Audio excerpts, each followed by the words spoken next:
안녕하세요. 좋은 하루 보내세요. 저희 채널이 마음에 드셨다면 좋아요와 구독 부탁드려요. 여러분의 응원이 힘이 된답니다. 자, 이제 실화를 하나 들려드릴게요.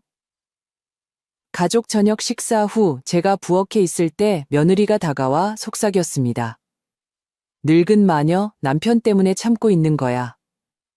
그 말을 듣고 저는 웃으며 말했습니다. 걱정 마, 이제 나를 볼 일은 없을 테니. 다음 날 저는 집에 자물쇠를 바꿨습니다. 저는 언제나처럼 아침 6시에 눈을 떴습니다. 어딘가 서둘러 가야 해서가 아니라 나이가 들면서 잠이 얕고 자주 깨게 되었기 때문입니다. 천장을 바라보며 등을 대고 누워 초를 세다가 허리에 무리가 가지 않도록 조심스럽게 침대 가장자리에 앉았습니다. 관절도 예전 같지 않고 아침부터 혈압도 말썽이었습니다. 익숙해졌습니다. 65년 동안 제 몸은 알람 없이도 깨어나는 법을 터득했습니다. 방은 조용하고 어둑했습니다. 제 자리, 제 유일한 공간이었지만 그마저도 임시적이었습니다. 방은 공식적으로 제 소유인 아파트 안에 있었지만 사실상 오래전부터 공동의 공간이 되어버렸습니다. 경계를 지키려 아무리 애써도 매일 누군가가 그 경계를 조금씩 허물었습니다. 저는 가운을 걸치고 두꺼운 양말을 신은 뒤 부엌으로 나갔습니다. 우리 집은 30평이 넘는 방 3개짜리 큰 아파트입니다. 남편 민중과 제가 80년대에 집값이 괜찮고 월급이 의미 있던 시절에 장만했습니다. 나중에는 복층으로 개조하고 베란다에 창을 달고 테라스도 꾸몄습니다. 계획도 많았고 희망도 가득했습니다. 그런데 이제는 아들 지훈과 그의 아내, 아이들이 살고 있고 저는 마치 손님 같았습니다. 주인인 듯하면서도 아닌 듯한 엄마, 방해하지 마세요. 부엌은 깨끗했습니다. 저는 항상 저녁에 설거지를 해둡니다. 몸이 녹초가 되어도 말입니다. 구급대원으로 일할 때 생긴 습관입니다. 어수선한 환경에서는 일할 수 없었고 30년간 의료계에 몸담으면서 다른 방식으로는 일할 줄 모르게 되었습니다. 주전자를 올리고 서랍을 열어 제 차십통을 꺼냈습니다. 동네 가게에서 산 평범한 잎차. 솔직히 말해 유일한 낙이었습니다. 며느리 유지는 캡슐 커피를 마시는데 제가 차를 우릴 때마다 불만스럽게 코를 찡그립니다. 뭐 그러라지요. 물이 끓는 동안 저는 그릇을 꺼내 호떡 반죽을 하기 시작했습니다. 기억하는 한 매주 토요일마다 만들었습니다. 아들 지훈이 어릴 때부터 무척 좋아했습니다. 이제 집안 모든 것이 뒤죽박죽이 되었어도 저는 여전히 호떡을 부쳤습니다. 아마도 이 전통에 매달리는 것이 이 아파트에 아직 진정한 가족이 살았던 그 시절로 돌아가는 마지막 끈처럼 느껴졌기 때문일 겁니다. 등 뒤에서 문이 조용히 삐걱거렸습니다. 막내 손자 준서였습니다. 언제나처럼 헤드폰을 낀 채 말없이 다가왔습니다. 키는 훌쩍 컸지만 깡마르고 어색한 몸짓에 늘 앞머리가 눈을 가리고 손에는 태블릿을 들고 있었습니다. 준서야, 좋은 아침. 저는 대답을 기대하지 않고 차분하게 말했습니다. 호떡 15분 뒤에 다 돼. 그는 헤드폰을 벗지 않은 채 고개를 끄덕이고 식탁에 앉아 화면에 코를 박았습니다. 서운하지 않습니다. 예전에는 힘들었고 어떻게 지내는지 이야기도 하고 싶었지만 이제는 괜찮습니다. 적어도 누나, 서아처럼 쏘아붙이지는 않으니까요. 바로 그때 복도에서 목소리가 들렸습니다. 할머니, 제 파란색 스웨터 못 보셨어요? 서아가 완전 무장한 채 부엌으로 뛰어들었습니다. 화장, 머리, 다림질한 블라우스까지. 17살인 서아는 벌써 유진의 판박이었습니다. 같은 광대뼈, 같은 자세. 오직 눈만이 아빠를 닮아 따뜻한 갈색이었습니다. 어제 빨았어. 내 옷장 2번째 칸에 있을 거야. 제가 차분하게 대답했습니다. 봤는데 없어요. 그녀는 퉁명스럽게 한숨을 쉬었지만 이내 부드러워졌습니다. 죄송해요, 할머니. 늦어서 그래요. 오늘 유기동물 관련 프로젝트 팀 모임이 있거든요. 아, 기억나. 네가 말했었지. 네, 수의학과 때문에요. 저 수의대 가고 싶은 거 아시죠? 물론 기억하지. 아빠가 동물책 사준 뒤부터 계속 그랬잖아. 욕실 빨래 바구니 한번 봐. 내가 거는 걸 잊었을지도 몰라. 잠시 후 그녀는 스웨터와 뜨거운 호떡을 손에 들고 돌아왔습니다. 고마워요, 할머니. 최고예요. 제 뺨에 뽀뽀를 하고는 문 밖으로 뛰쳐나갔습니다. 제가 다음 호떡을 뒤집자마자 유진이 부엌으로 들어왔습니다. 딱딱한 정장 바지에 꼿꼿한 허리, 머리는 마치 장관 면접이라도 가는 듯 단정하게 묶었습니다. 그녀의 시선은 곧바로 불만으로 가득 찼습니다. 어머님, 또 욕실에 있는 제 물건들 옮기셨어요? 저는 속으로 움츠러들었습니다.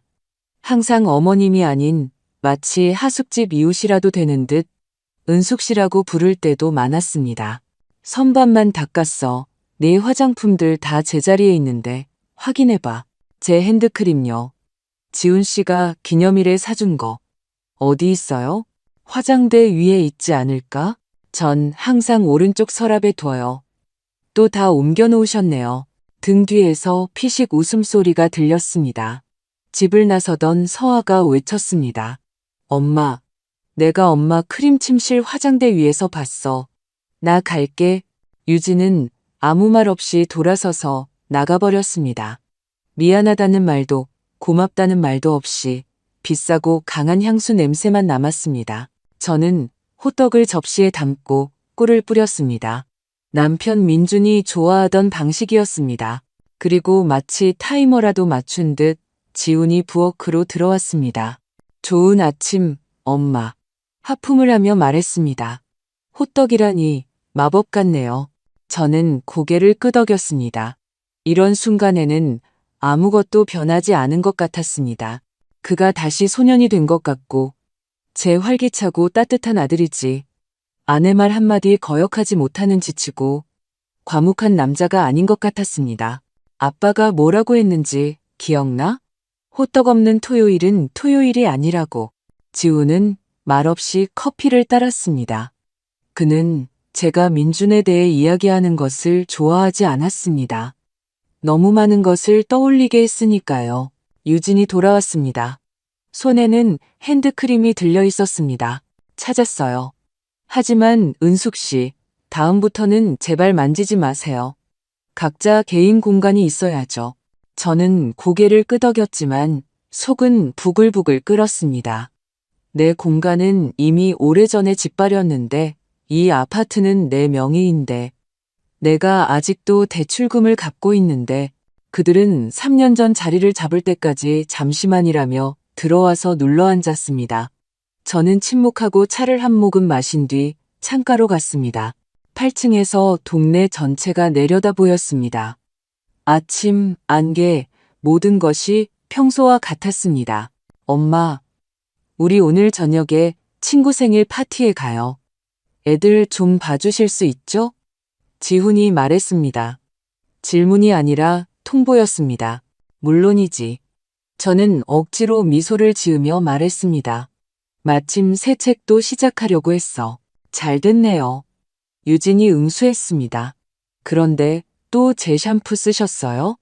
그 프랑스 거요. 쓰지 말라고 말씀드렸는데 안 썼어. 내 거 따로 있단다. 그럼 좀 더 주의하세요. 그녀는 제 말을 듣지 못한 것처럼 잘라 말했습니다.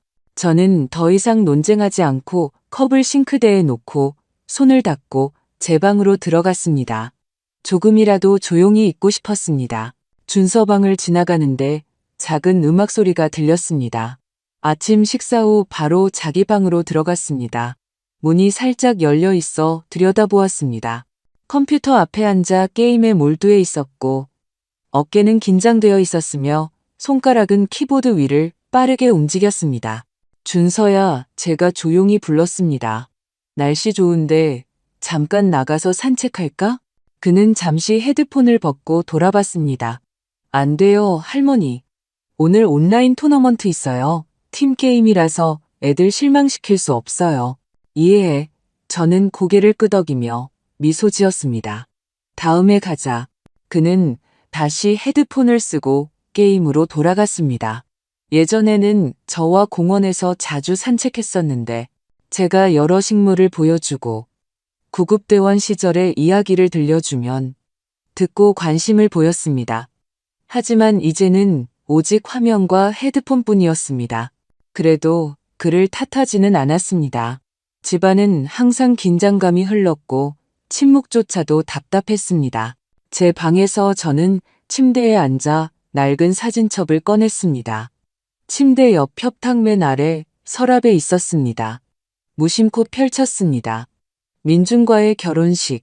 저는 소박한 드레스를, 그는 회색 정장을 입고 있었습니다. 웃고 있는 우리.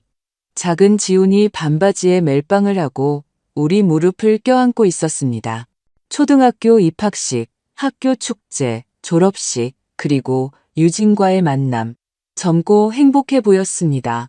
그때는 아직 며느리가 조금 거만하긴 하지만 지훈이가 사랑에 빠져 행복해하니 괜찮겠지라고 생각했습니다.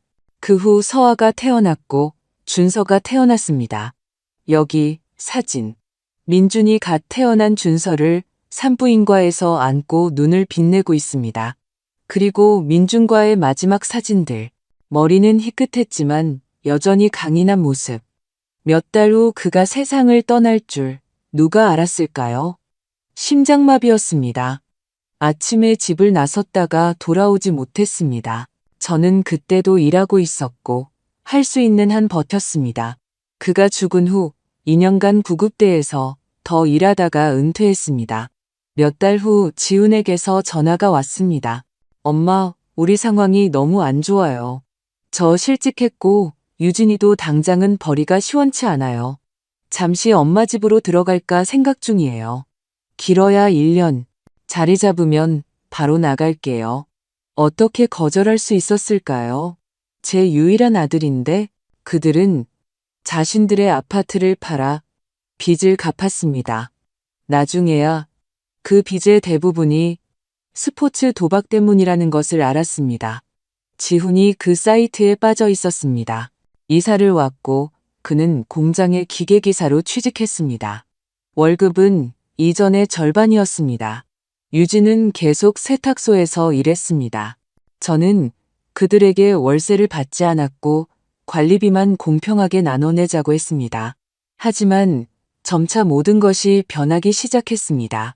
유진은 부엌을 자기 마음대로 정리하고 제 냄비들을 치우고 낡은 주전자는 보기 싫다며 버렸습니다. 제가 부드럽게 무언가 말하려 하면 매번 조용한 긴장감으로 번졌습니다. 지우는 침묵하며 못 본 척했습니다. 처음에는 사소한 것에서 양보했고 나중에는 더 심각한 것들에서 밀려났습니다. 한 번은 유진이 제 허락도 없이 커튼을 바꿨습니다. 어두웠다고 하더군요. 최근에는 제가 짠 손뜨개 소품들을 할머니 쓰레기라며 버렸습니다. 저는 젊을 때부터 뜨개질을 해왔습니다. 제게는 휴식과도 같았습니다. 손은 바쁘고 생각은 쉬는 시간. 하지만 이제 이곳에서는 환영받지 못하는 모양입니다. 제가 사진첩을 협탁에 넣었을 때 서아가 문을 두드렸습니다. 할머니, 들어가도 돼요? 그녀가 조용히 물었습니다. 물론이지, 아가. 들어오렴. 그녀는 방으로 들어와 주위를 살피더니 우리가 혼자인 것을 확인하고 제 옆 침대에 앉았습니다. 엄마 대신 사과하고 싶었어요. 그녀는 바닥을 보며 말했습니다. 오늘 아침에 하신 말씀이나 다른 모든 것들에 대해서요. 괜찮아, 얘야. 마음에 두지 마. 저는 그녀의 손을 쓰다듬었습니다. 아니에요, 할머니. 이건 정상이 아니에요. 여긴 할머니 집이잖아요. 엄마는 마치 자기가 할머니를 들여준 것처럼 행동해요. 저는 고개를 끄덕였습니다. 아빠랑 얘기해봤어요. 그녀가 말을 이었습니다. 아빠는 그냥 손사래를 치면서 할머니가 원래 우리 돌보는 걸 좋아하시고 힘든 일이 아니라고 생각하신대요. 하지만 사실이 아니잖아요. 저는 한숨을 쉬었습니다. 지우는 항상 갈등을 피했습니다. 착하지만 물은 사람이었습니다. 때로는 너무 심하게. 서아가 갑자기 저를 진지하게 쳐다봤습니다. 할머니는 왜 이걸 참고 계세요? 왜 이렇게 대하도록 내버려 두세요? 저는 침묵했습니다. 대답하기 어려웠습니다. 뭐라고 말해야 할까요? 완전히 혼자 남겨질까봐 두렵다고? 빈집에서 모든 삐걱거림이 민준이 더 이상 없다는 사실을 상기시키는 것이 무섭다고? 너희가 내 가족이니까. 마침내 제가 말했습니다. 너희가 내 전부니까. 그녀는 저를 꽉 껴안았습니다. 뺨이 제 어깨에 닿았는데 어릴 때처럼 따뜻했습니다. 있잖아요. 저 할머니 이야기들을 기록하고 있어요. 그녀가 갑자기 말했습니다. 무슨 이야기? 할머니가 제게 해주셨던 일이요. 구급대원 시절 출동했던 이야기들. 어떻게 생명을 구했는지. 할머니는 진짜 영웅이었는데 지금은 왜 그렇게 되셨어요? 저는 무슨 말을 해야 할지 몰랐습니다. 불타는 아파트에 뛰어들었던 그 김은숙은 어디에 있을까? 어둠 속에서 주사를 놓고 아기들을 구하고 오만했던 의사들이 틀렸다고 생각하면 그들과 맞서 싸웠던 그 사람은? 나 여기 있어. 제가 조용히 가슴에 손을 얹으며 말했습니다. 그냥 조금 지쳤을 뿐이야. 그녀는 고개를 끄덕이고 일어섰습니다. 저는 이만 가볼게요. 프로젝트 끝내야 해서요. 하지만 저랑 준서는 할머니를 사랑하고 항상 할머니 편이라는 거 잊지 마세요. 언제나요. 그녀가 떠난 후 저는 오랫동안 창밖을 바라봤습니다. 창밖의 수원은 자기만의 삶을 살고 있었습니다. 평범한 도시, 각자의 문제를 가진 평범한 가족들, 우리도 가족이었습니다. 단지 그 안에서 한 사람이 불필요한 존재가 된 것 같았습니다. 어머님, 유진이 복도에서 소리쳤습니다. 거실 커튼 좀 떼는 것 좀 도와주실래요? 빨아야 하는데 손이 안 닿네요. 저는 깊게 숨을 들이마셨습니다. 제 생각들을 접어두고 일어나서 다시 방 밖으로 제가 더 이상 주인처럼 느껴지지 않는 그곳으로 나가야 했습니다. 그래, 유진아, 가고 있어. 때때로 저는 제가 어머니나 할머니라기보다 하녀에 가깝다고 느꼈습니다. 음식, 청소, 빨래 모두 제 몫이었습니다. 이제는 커튼까지. 있잖아요, 어머님. 제가 의자를 잡고 그녀가 커튼을 떼는 동안 그녀가 말했습니다. 어머님은 어떻게 이 모든 걸 견디시는지 모르겠어요. 저는 그녀가 무슨 말을 하는지 바로 이해하지 못했습니다. 무슨 뜻이니? 이렇게 사는 거요. 매일 똑같은 일의 반복. 저라면 지루할 것 같아요. 저는 아무 대답도 하지 않고 눈을 내리깔고 의자를 더 꽉 잡았습니다. 자기 코앞밖에 보지 못하는 사람과 논쟁하는 것보다 침묵하는 편이 나을 때가 있습니다. 나중에 저는 친구 영희 씨를 만났습니다. 우리는 항상 그녀가 거의 30년 동안 일했던 도서관 근처의 작은 카페, 작은 쉼터에 갔습니다. 너 미쳤니? 은수가? 그녀는 찻잔을 받침에 너무 세게 내려놓아 차가 쏟아졌습니다. 네가 걔들이 너한테 그렇게 하도록 내버려 둔다고? 그렇게 나쁘지만은 않아. 제가 변명하려 했습니다. 가끔 선을 넘긴 하지만 그래도 가족이잖아. 가족? 그녀는 코웃음을 쳤다. 가족은 지지해주고 존중하고 돌봐주는 거야. 걔들은 뭘 하는데? 내 돈으로 살면서 내게 어떻게 살라고 지시하고 널 미안하지만 걸레짝으로 만들고 있잖아. 너 자신을 존중하긴 해? 저는 침묵했습니다. 그녀에게 뭐라고 말해야 할까? 혼자 남는 게 두렵다고, 그들 말고는 아무도 없다고? 네가 19살 때 아파트 입구에서 술 취한 남자가 여자애를 때리려던 걸 막았던 거 기억나?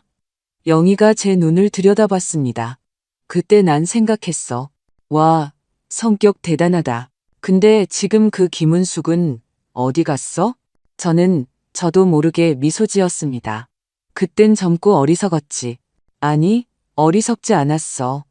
그녀가 잘라 말했다. 우린 살아 있었어. 넌 20년 넘게 구급대에서 뼈 빠지게 일하며 생명을 구했어. 근데 지금은 너한테 좋은 말 한마디 안 해주는 어른들 뒤치다꺼리나 하고 있잖아. 저는 침묵하며 사고 난 차에서 사람들을 꺼냈던 일, 엘리베이터에서 출산을 도왔던 일, 불타는 집에서 할머니들을 구출했던 일을 떠올렸습니다. 그때는 두려웠지만 해야 할 일을 했습니다. 재난의 한가운데에서는 항상 무엇을 해야 할지 알았는데 지금은 제 자신의 삶을 어떻게 해야 할지 몰랐습니다. 넌 강한 사람이야. 언제나 그랬어. 영희가 똑바로 쳐다봤습니다. 지금은 그냥 두려워하는 거야. 그럴 필요 없는데. 만남이 끝나고 저는 오랫동안 거리를 걸었습니다. 집에 돌아가고 싶지 않았습니다. 공기는 차갑고 맑았습니다. 사람들은 각자의 일로 바빴습니다. 아무도 제게 관심을 주지 않았습니다.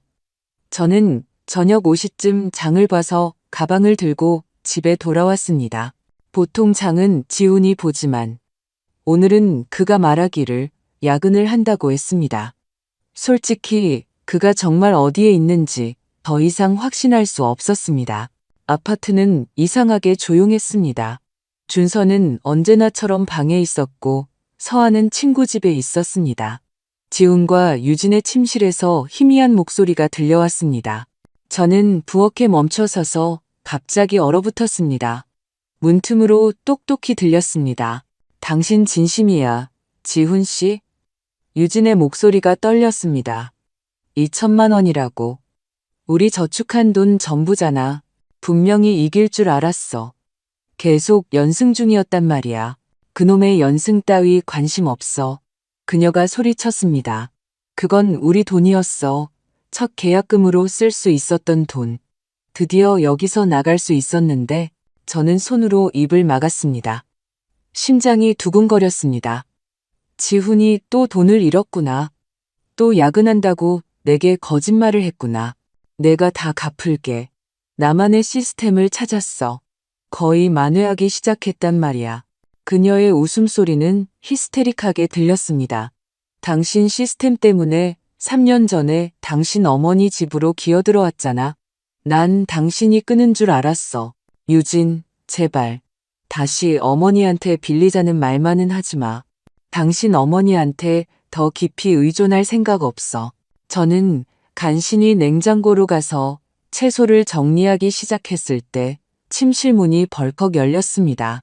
유진이 저를 바로 보지 못하고 뛰쳐나왔습니다.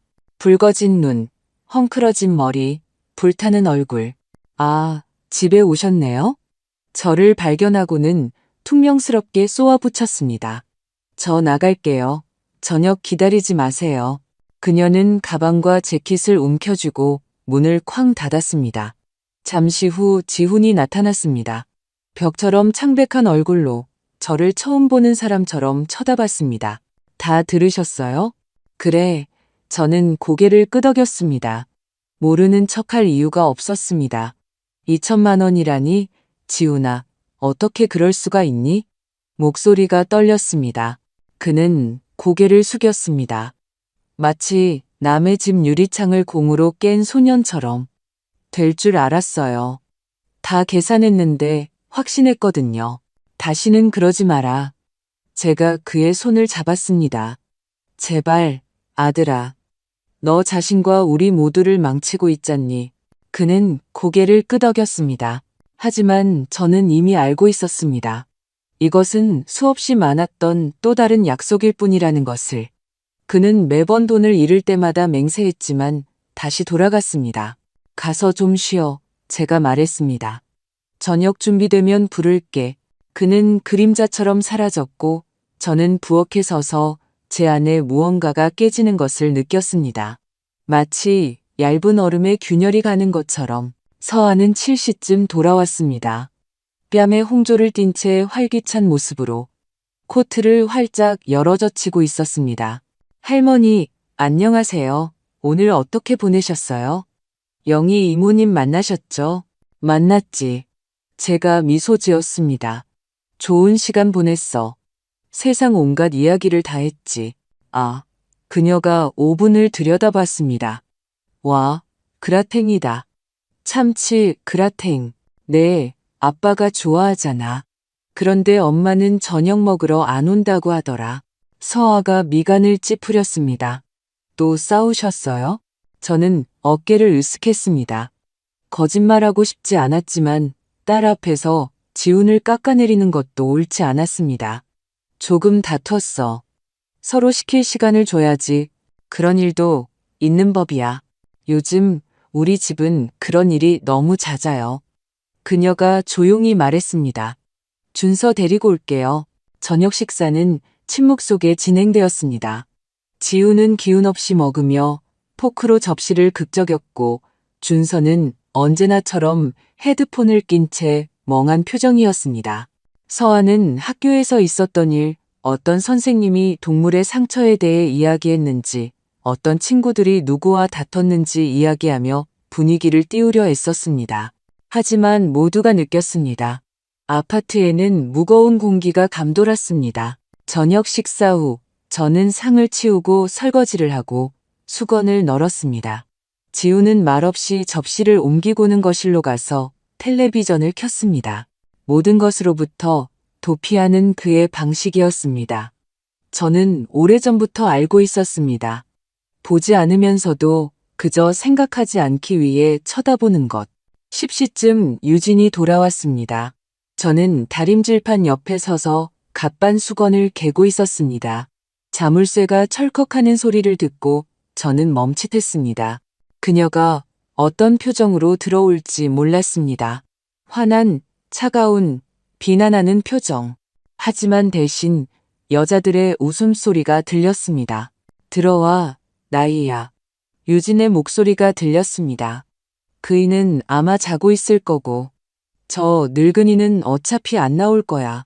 저는 얼어붙었습니다. 늙은이? 나를 두고 하는 말인가?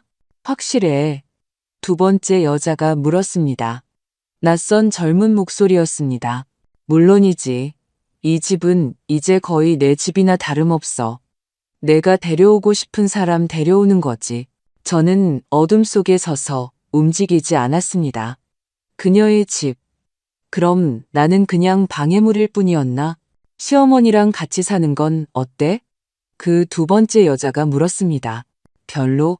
맨날 끼어들고 조언하고 아침부터 그 역한 차나 끓여대고 온 집안을 돌아다니면서 참견이야. 사실 우리가 다 해주는 건데. 밥하고 빨래하고. 그럼 왜 참고 살아? 어디로 가겠어? 지금 집 얻는 건 불가능해. 그리고 그이가 또 돈사고를 쳤잖아. 유진은 목소리를 낮췄지만 저는 다 들었습니다. 그러니 당분간은 저 늙은이를 참아주는 거지. 하지만 올해는 아닐 거야. 늙은이, 올해는 아닐 거야. 저는 조용히, 조심스럽게 제 방문을 닫았습니다. 심장은 뛰고 손은 떨렸지만 눈물은 나지 않았습니다. 구급대원 시절 덕분에 감정을 다스리는데 익숙해졌습니다. 속이 뒤집어질 때조차도 저는 제 손을 내려다봤습니다. 주름지고 마디가 굵고 핏줄이 튀어나온 손. 하지만 이 손은 갓난아기를 안고 죽은 이의 눈을 감겨주고 상처를 꿰매고 달려가며 주사를 놓았던 바로 그 손이었습니다. 그런데 이제는 그냥 늙은이일 뿐이었습니다. 어딘가 안에서 무언가 뚝 하고 부러졌습니다. 하지만 부서진 것이 아니라 바로 금이 갔습니다. 가늘고 거의 들리지 않게 하지만 균열은 시작되었습니다. 제가 그들에게 허락한 것입니다. 제가 스스로 허락했습니다. 아무도 선을 넘지 않았습니다. 제가 스스로 물러섰습니다. 다음 한 주 동안 저는 평소처럼 행동했습니다. 요리하고 청소하고 빨래했습니다. 아무 일도 없었던 것처럼. 하지만 유진의 말, 늙은이, 참는 것도 오래가지 않을 거야 라는 말은 그녀를 볼 때마다 머릿속에서 맴돌았고 매번 가슴을 아프게 베었습니다. 지우는 어두운 얼굴로 다녔고 유진은 그를 무시했습니다. 식탁에서 그들은 거의 대화하지 않았습니다. 서아와 준서는 불안한 눈으로 그들을 쳐다봤지만 아무도 소리내어 말하지 않았습니다. 금요일 저녁 제가 거실에서 먼지를 닦고 있을 때 유진이 들어왔습니다. 일찍 퇴근했는지 온몸에 짜증이 가득했고 구두굽 소리는 무대 위를 걷는 것처럼 요란했습니다. 집에 계셔서 다행이네요. 그녀가 말했습니다. 얘기 좀 해야겠어요. 저는 걸레를 창틀에 놓고 그녀에게 돌아섰습니다. 무슨 일인데? 아주 좋은 소식이 있어요. 그녀의 눈이 불탔습니다. 저 승진했어요. 이제 이 지역 전체 총괄 매니저예요. 축하해. 저는 진심으로 말했습니다. 잘 됐네. 네, 네. 그녀는 고개를 끄덕이며 방을 둘러봤습니다. 월급도 오르고 전망도 좋고요. 근데 조건이 있어요. 업무 일부를 집에서 해야 해요. 뭔가 찜찜한 기분이 들었습니다. 창가에 책상을 놓으면 되겠다. 여기 빛이 좋잖아. 아니요, 어머님. 그녀가 말을 잘랐습니다. 저는 별도의 공간이 필요해요. 조용하고 집중할 수 있는 곳. 어머님 방을 생각하고 있었어요. 저는 속이 꽉 죄어오는 것을 느꼈습니다. 내 방을? 네. 그녀는 마치 그게 가장 당연한 일인 것처럼 말했습니다. 거기 밝고 넓잖아요. 어머님은 짐도 별로 없으시잖아요. 어머님은 창고방으로 옮기시면 어떨까 생각했어요. 저는 침묵했습니다. 창고. 창문도 없고 콘센트도 없는 2평짜리 공간. 우리는 거기에 김치통, 낡은 물건들, 민준의 연장들을 보관했습니다. 이제 그곳이 제 자리라니. 그럼 난 어디서 자니? 침대랑 협탁은 들어갈 거예요. 그 외에 뭐가 더 필요하세요? 어머님은 거기서 잠만 주무시잖아요. 어차피 매일 똑같은 하루 보내시는데 차 마시고 책 읽고 저는 숨을 들이마셨습니다. 갑자기 공기가 부족한 것처럼 생각해 볼게. 제가 차분하게 말했습니다. 생각해 보세요. 그녀는 마치 제게 은혜라도 베푸는 듯 고개를 끄덕였습니다. 하지만 가구는 수요일에 도착하니까 가능하면 천천히 짐을 빼기 시작해 주세요. 저는 걸레를 손에 든 채 방 한가운데 서 있었습니다. 주변의 모든 것, 내 아파트, 내 벽, 내 커튼, 사진들, 선반들, 그리고 아무도 내게 묻지 않았습니다. 그냥 통보했습니다. 내 자리를 허락도 상의도 없이 빼앗기로 결정했습니다. 지훈은 7시쯤 퇴근했습니다. 저는 마침 오븐에 고기를 넣고 그가 좋아하는 감자구이를 준비하고 있었습니다. 유진은 동료들과 회의가 있다며 나갔고 서하는 친구 집에 준서는 자기 방에 있었습니다. 우리는 단둘이 남았습니다. 마치 민준이 출장 가고 저와 지훈이 보드게임을 하며 쿠키를 굽던 그 시절처럼. 냄새 좋네요. 그가 부엌으로 들어와 재킷을 벗었습니다. 엄마 계신 곳은 항상 아늑해요. 저는 고개를 끄덕이고 그가 앉기를 기다렸습니다. 유진이가 자기 승진 얘기하더라. 그는 즉시 긴장했고 움직임을 멈췄습니다. 방 문제에 대해서도 얘기했어요? 그가 조심스럽게 물었습니다. 그래. 저는 그를 차분히 쳐다보며 말했습니다. 내 방을 자기 사무실로 만들고 싶다고 나는 창고로 옮기라고 하더구나. 그는 시선을 피했습니다. 저는 바로 알았습니다. 그는 알고 있었습니다. 더 나아가 동의했습니다. 엄마, 그건 임시방 편이에요. 우리가 첫 계약금 모을 때까지만요. 그러고 나면 이사 갈 거예요. 네가 2천만 원을 날린 후에 말이지. 저는 비난 없이 말했습니다. 그냥 사실을 말할 뿐이었습니다. 그는 입술을 꽉 다물고 고개를 숙였습니다. 방법을 찾을게요. 추가 근무도 하고 있어요. 유진이도 이제 월급이 오르니까 할 수 있을 거예요. 시간만 좀 주세요. 지훈아, 너 지금 나보고 창고에서 살라고 하는 거야. 네가 무슨 말을 하는지 알고 있니? 좋은 침대 놔드리고 조명도 달아드릴게요. 이건 공동의 목표를 위한 임시방편이잖아요.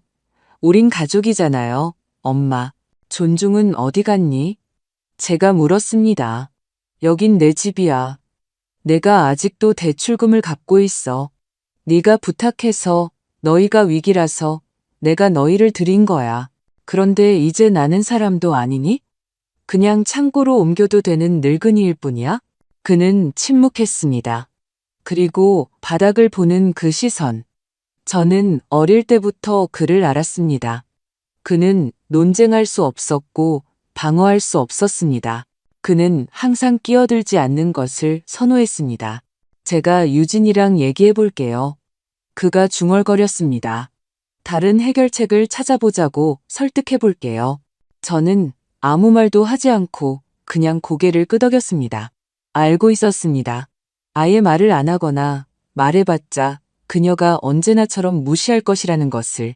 저녁에 저는 부엌에 앉아 곰곰이 생각했습니다. 어떻게 해야 할까? 창고는 단순한 불편함이 아니었습니다. 그것은 상징이었습니다. 마치 당신은 우리에게 방해가 돼. 구석으로 가서 조용히 앉아 있어라고 말하는 것 같았습니다. 곧 눈앞에서 사라지라고 할지도 모를 일이었습니다. 아침에 저는 가구가 삐걱거리는 소리에 잠이 깼습니다. 복도를 내다보니 유진과 지훈이 거실 소파를 옮기고 있었습니다. 뭐 하는 거니? 제가 가운을 걸치며 물었습니다. 작업 공간 준비하는 거예요. 유진이 미소 지었지만 눈에는 얼음이 서려 있었습니다. 어제 얘기했잖아요. 난 아직 동의하지 않았어. 지훈은 마치 그 자리에 없는 사람처럼 서 있었습니다. 우린 합의한 줄 알았는데요. 유진이 줄자를 든 채 몸을 폈습니다. 가구는 수요일에 오고 벽도 새로 칠하고 다 준비해야 해요. 창고도 아늑하게 꾸며드릴게요. 눈부시지 않게 부드러운 조명도 선물해 드릴게요. 난 동의 안 해. 제가 차분하게 말했습니다. 내가 결정하기 전까지는 내 방에 손대지 마. 유진이 비웃었습니다. 어머님, 어차피 그렇게 될 거라는 거 아시잖아요. 전일이 있단 말이에요. 장난이 아니에요. 월요일부터 집에서 일하지 않으면 문제가 생겨요.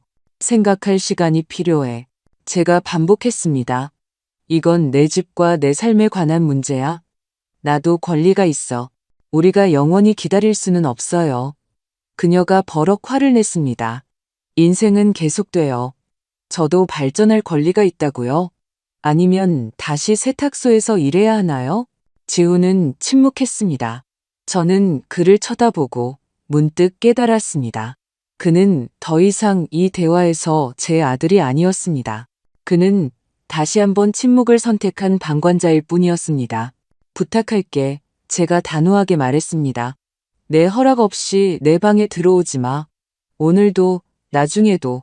대답을 기다리지 않고 저는 돌아와 문을 닫고 그 문에 기댔습니다. 심장은 뛰었지만 마음속 깊은 곳에서는 이상한 가벼움을 느꼈습니다. 저는 처음으로 명확하게 경계를 그었고 아무도 그 경계를 넘을 권리가 없었습니다. 하루 종일 저는 이 감정을 안고 다녔습니다.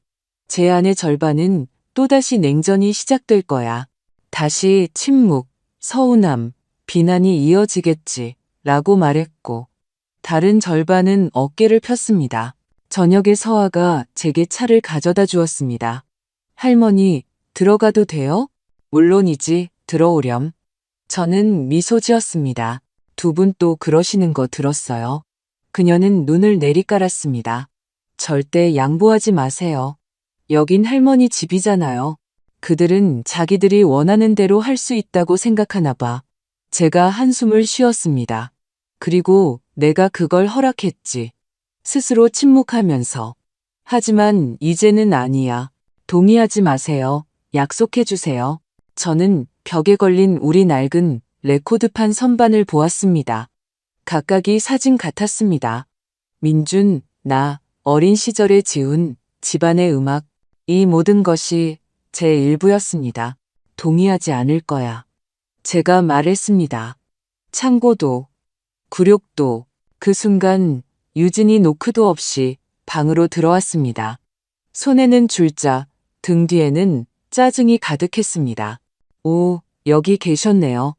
그녀가 쏘아 붙였습니다. 서아야, 가서 아빠 상자 나르는 것 좀 도와드려. 무슨 상자요? 네 할머니 물건 담을 상자.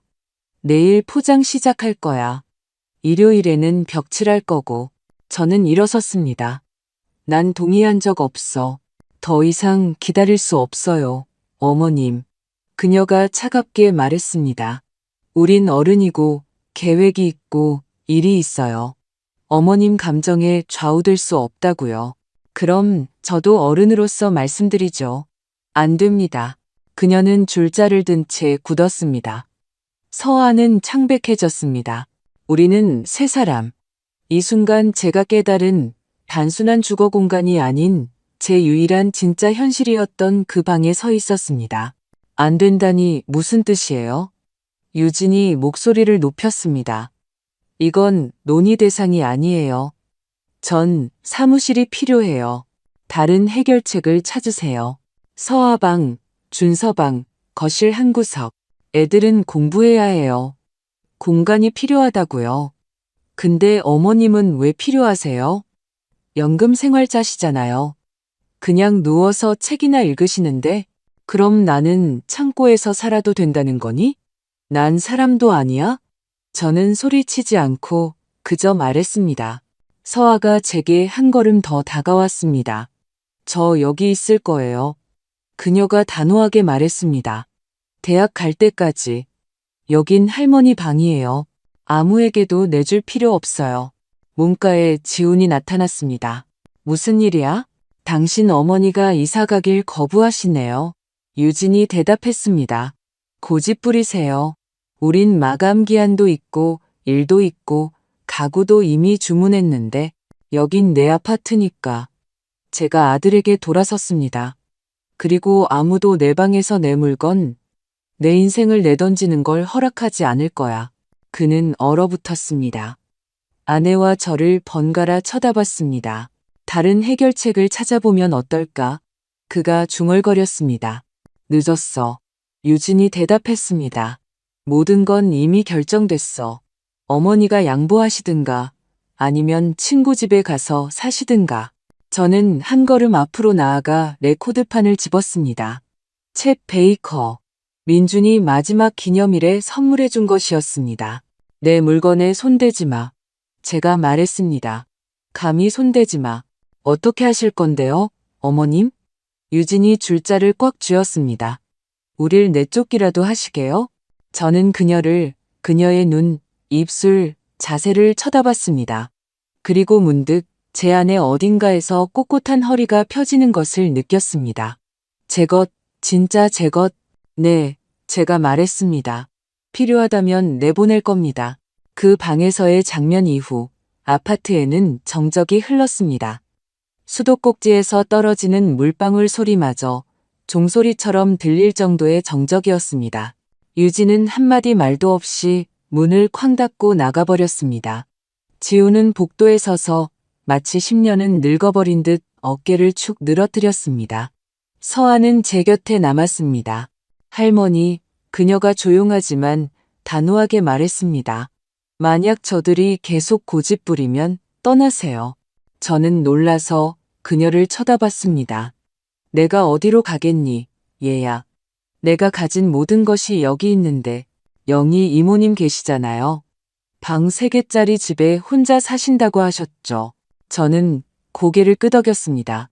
계시긴 하지만 그게 해결책은 아니잖아. 서아가 제 손을 잡았습니다. 할머니가 떠나야 하는 건 저들이 할머니를 내쫓아서가 아니라 할머니가 원해서여야 해요. 할머니 자신을 위해 살 자격이 있으니까요. 창고도 아니고 남의 규칙에 맞춰서도 아니고요. 이 말들이 제 머릿속에서 오랫동안 맴돌았습니다. 밤새 잠을 이룰 수 없었습니다. 천장을 바라보며 누워 벽 너머에서 지훈의 소파가 삐걱거리는 소리, 준서가 자기 방에서 뒤척이는 소리를 들었습니다. 그리고 문득 깨달았습니다. 저는 혼자 남는 것이 두렵지 않았습니다. 지금의 나, 이런 나 자신으로 남는 것이 두려웠습니다. 저는 동이 트기 전에 일어나 차를 끓이고 창가에 앉았습니다. 밖은 어스름했고 가로등은 아직 꺼지지 않았으며 드문 행인들은 재킷에 몸을 웅크리고 있었습니다. 어디선가 멀리서 전차가 윙윙거렸습니다. 저는 수첩을 꺼내 깨끗한 페이지를 펴고 썼습니다. 행동계획, 영희 씨에게 전화해서 임시 거주 가능한지 알아보기, 연금으로 얼마나 버틸 수 있는지 계산하기, 가져갈 물건 목록 작성하기, 쪽지 남기기, 히스테리도 시끄러운 장면도 없이 저는 그저 조용히 차분하게 떠날 것입니다. 마치 수십 번 다른 출동지로 떠날 때처럼 짐을 싸고 할 일을 하고 다음으로 나아가는 것. 아침 모두가 아직 자고 있을 때 저는 조용히 밖으로 나갔습니다. 영희에게 전화했습니다. 은수가, 너 제정신이야? 당연히 와야지. 내 방 하나 비어있고 발코니도 남향이야. 요양원에 온 것처럼 지낼 수 있을걸. 저는 미소 지었습니다. 고마워. 그냥 소란 피우고 싶지 않아서 조용히 나갈 거야. 아파트 문제는 나중에 어떻게 할지 결정하자. 무슨 소리야. 그 아파트는 내 거잖아. 네가 원하면 걔들 내쫓을 수도 있어. 하지만 먼저 숨 좀 돌려. 잠시라도 너 자신을 위해 살아봐. 제가 돌아왔을 때 모두 부엌에 있었습니다. 지우는 커피를 마시고 있었고 유진은 빵에 버터를 바르고 있었습니다. 아무도 제 쪽을 쳐다보지 않았습니다. 엄마, 지훈이 말했습니다. 우리 다 얘기해봤어요. 엄마가 정그러시다면 옮기지 마세요. 다른 방법을 찾아볼게요. 이젠 필요 없어. 제가 대답했습니다. 그들은 서로를 쳐다봤습니다. 그게 무슨 말씀이세요? 나 오늘 떠날 거야. 어디로요? 유진이 눈을 동그랗게 떴습니다. 친구 집으로. 당분간. 그러고 나서 상황을 볼 거야. 그러니까 삐치셨다는 거네요. 그녀가 방 문제 때문에 눈을 가늘게 떴습니다. 아니, 유진아, 삐친 게 아니야. 그냥 여기에 더 이상 내 자리가 없다는 걸 깨달았을 뿐이야. 난 손님이고 손님은 떠나거나 쫓겨나거나 둘 중 하나지. 하지만 지훈이 말을 시작했습니다. 잠깐만요. 우리 다시 얘기해요. 성급하게 굴지 마세요. 저는 그를 쳐다봤습니다. 난 너희가 이사 온 순간부터 3년 동안 대화를 기다렸어. 존중이 있을 거라, 이게 잠시일 거라 희망하며 살았어. 이제는 됐어. 편한 사람이 되는데 지쳤어. 엄마, 괜찮아요. 저는 미소 지었습니다. 서운한 거 없어. 그냥 떠나는 거야. 저는 짐을 조금 쌌습니다. 가방 2개, 옷, 서류, 책 몇 권, 낡은 사진들, 레코드판, 민준의 시계와 편지가 담긴 상자. 나머지는 중요하지 않았습니다. 제가 코트를 입고 있을 때 서아가 방으로 들어왔습니다. 정말 결정하신 거예요? 그래, 얘야, 걱정 마. 나 안전한 곳에 있을 거야. 넌 똑똑한 아이야. 누구도 내 입을 맑게 두지 마. 그게 아빠일지라도. 그녀는 제 목에 매달렸습니다. 우리는 오랫동안 말없이 서 있었습니다. 오직 따뜻하고 살아있는 손길만이 느껴졌습니다. 어릴 때처럼 편지할게요. 그녀가 속삭였습니다. 나도 답장할게. 나오는 길에 준서와 마주쳤습니다. 할머니, 그가 머뭇거렸습니다. 정말이에요? 정말이야. 제가 고개를 끄덕였습니다. 하지만 내가 달나라로 가는 건 아니잖아. 우리 또 볼 거야. 보고 싶을 거예요. 저는 그를 껴안았습니다. 나도. 하지만 때로는 다시 주목받기 위해 떠나야 할 때도 있단다. 그는 아무 대답도 하지 않고 제가 나가는 것을 그저 서서 지켜봤습니다. 현관 앞에는 영희가 서서 손을 흔들고 있었습니다. 가자, 친구, 가자. 저는 고개를 끄덕이고 뒤돌아보지 않았습니다. 영희는 도시 반대편, 오래된 벽돌집에 살았습니다.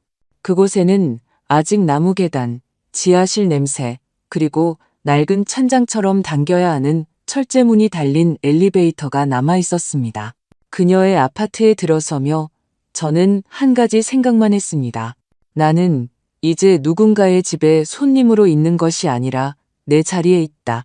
비록 임시적이고 창밖 풍경은 낯설지만 수년 만에 처음으로 어디로 가라, 어떻게 숨 쉬어라, 언제 불을 꺼라 하는 말을 듣지 않는 공간에 있었습니다.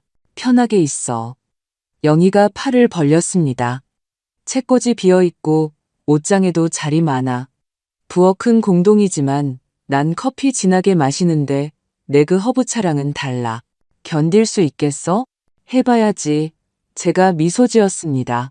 우리는 레몬차를 마시고 양귀비 씨앗 쿠키를 먹으며 좋은 침묵 속에서 시간을 보냈습니다.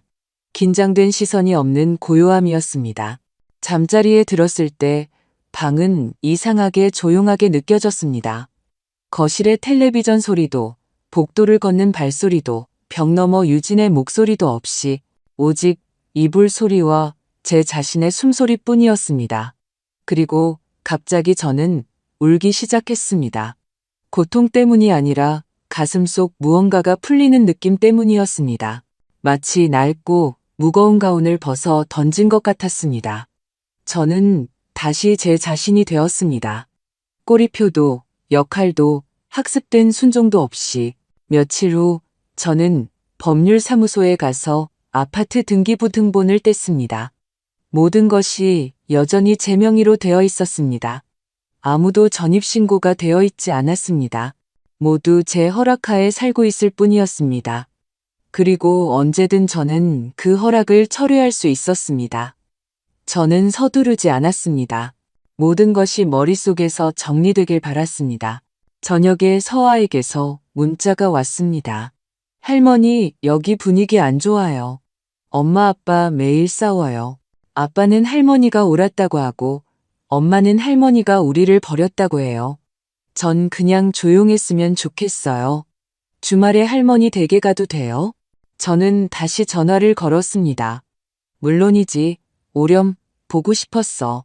그녀는 배낭을 메고 청바지를 입고 제가 1학년 때부터 기억하는 그 코트를 입고 왔습니다. 영희는 그녀를 친손녀처럼 껴안고 김치찌개를 끓여주고 집에서 만든 산딸기 잼을 주었습니다. 여기 좋네요. 서아가 저녁에 창턱에 앉아 말했습니다. 아늑하고 평화로워요. 이런 느낌이 어떤 건지 잊고 있었어요. 그냥 앉아서 누가 소리칠까봐 두려워하지 않는 거요. 언제든 와도 돼. 제가 대답했습니다. 할머니는 안 돌아가실 거예요? 저는 고개를 저었습니다. 아니, 얘야. 난 너무 오랫동안 그림자처럼 살았어. 이제는 사람처럼 살고 싶어. 그녀는 아무 말도 하지 않고 다가와 저를 꽉 껴안았습니다. 다음 날 지훈에게서 전화가 왔습니다. 엄마, 댁에 갔었어요. 전화를 안 받으시더라고요. 얘기 좀 하고 싶었어요. 말해봐. 일이 이렇게까지 될 줄 몰랐어요. 제가 통제력을 잃었어요. 모든 면에서 엄마가 옳았어요. 이제야 그걸 깨달았어요. 화나지 않았어. 제가 말했습니다. 하지만 돌아갈 생각은 없어. 그는 수화기 너머로 한숨을 쉬었습니다. 유진이는 짐을 쌌어요. 언니네 집으로 간다고, 지쳤다고 제가 마마보이라고 했어요. 서아는 화가 나 있고 준서는 방에서 나오질 않아요. 거긴 내 집이고 내 가족이야. 지훈아. 앞으로 어떻게 살지는 내가 결정해야 해. 아파트는요? 저는 잠시 침묵했다가 차분하게 말했습니다. 지금 당장 너희에게 그 집을 남겨둘 이유는 없다고 봐. 하지만 내쫓지도 않을 거야. 모든 것이 진정될 때까지 기다리자. 넌 어른이잖아. 어떻게 살라고 가르치진 않을게. 단 한 가지만 말할게. 존중은 부탁이 아니라 권리야. 네가 그걸 줄 줄 모르면 요구할 수도 없어. 엄마, 나 피곤하다. 건강해라, 아들아. 저는 전화를 끊었습니다. 일주일 후 영희는 2주간 요양원에 갔고 저는 혼자 남았습니다. 아파트는 조용하고 머릿속은 정리되었습니다. 저는 일찍 일어나 죽을 끓이고 낡은 편지를 읽고 사진을 다시 보고 수첩에 요리법을 적었습니다. 살았습니다. 그리고 수년 만에 처음으로 제가 불필요한 존재라고 느끼지 않았습니다. 일요일에 서아가 다시 왔습니다. 저 전학할까 생각 중이에요. 그녀가 말했습니다. 할머니 댁으로 이사와서 여기 전문대에 들어갈까 해요. 집에 가고 싶지 않아요. 거기 텅 비었어요. 마치 할머니를 빼내니까 모든 게 무너진 것 같아요. 네가 결정해. 제가 대답했습니다. 내가 할 수 있는 건 도와줄게. 그녀는 미소 지었습니다. 할머니, 이제 완전히 새 사람 같아요. 아니, 얘야, 난 늙었어. 하지만 오랜만에 처음으로 진짜 나 자신이야. 봄은 갑자기 찾아왔습니다. 한순간에 주변이 녹은 눈으로 어두워지고 처마에서 떨어지는 물방울 소리로 귀가 먹먹해졌습니다. 저는 치커리차 한 잔을 들고 창가에 앉아 나무에 새싹이 돋아나는 것을 보며 생각했습니다. 나도 이렇게 12년 만에 깨어났구나. 그날 편지가 왔습니다. 관인이 찍힌 평범한 종이 편지였습니다. 주택관리과에서 온 것이었습니다. 유진이 아파트 지분 등록을 신청한 것이었습니다. 제 동의 없이 공식적으로 방을 자기 것으로 만들고 싶었던 것입니다. 그들의 감사는 이게 전부였습니다. 저는 신분증과 아파트 서류를 챙겨 직접 그곳으로 갔습니다. 전화도 소란도 없이 그저 자기가 어디에 서 있는지 아는 사람으로서 사무원은 서류를 꼼꼼히 검토했습니다. 모든 것이 어머님 명의로 되어 있습니다. 이 아파트에는 아무도 전입신고가 되어 있지 않습니다. 처분 권한은 오직 어머님께만 있습니다. 원하시면 위원회에 소환할까요? 아니요. 저는 미소 지었습니다. 제 방식대로 해결할게요. 저는 영인의 집으로 돌아와 책상에 앉아 편지를 쓰기 시작했습니다.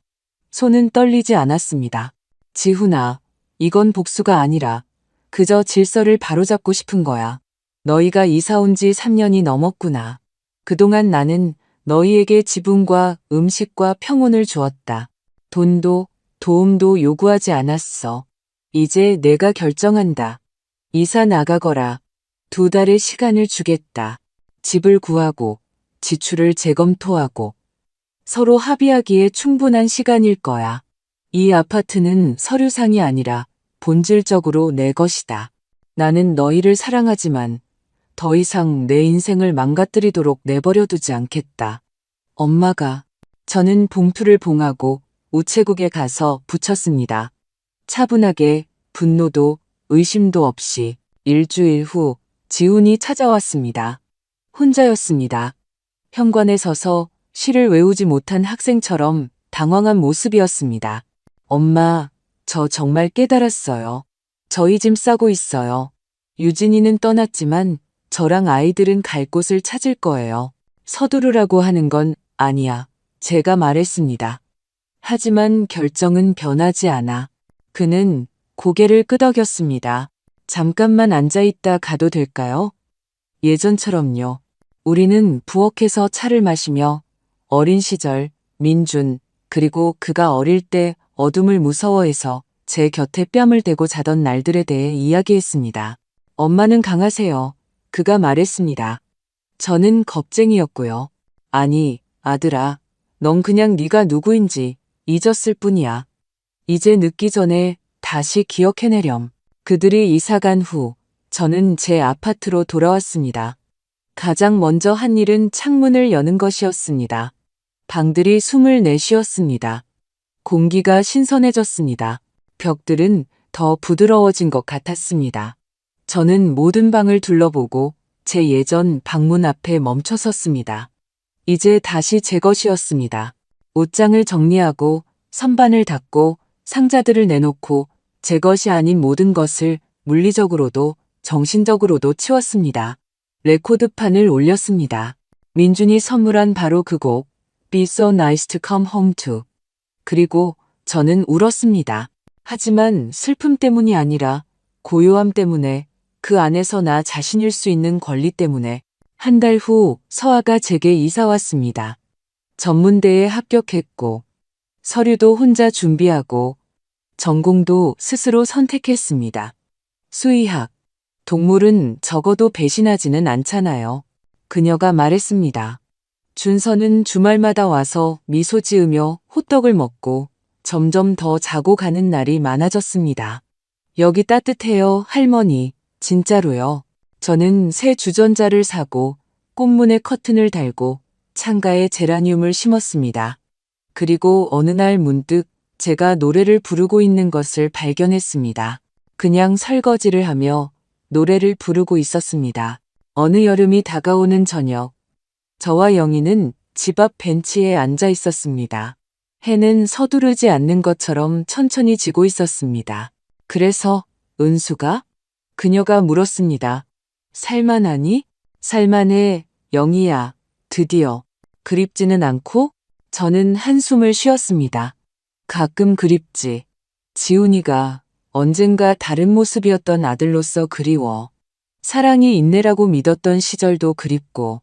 하지만 이제는 알아. 사랑은 경계이기도 하다는 걸. 그녀는 고개를 끄덕였습니다. 너한테 항상 있었던 게 뭔지 알아? 그녀가 물었습니다. 넌 어떤 상황에서도 정신을 차릴 줄 알았어.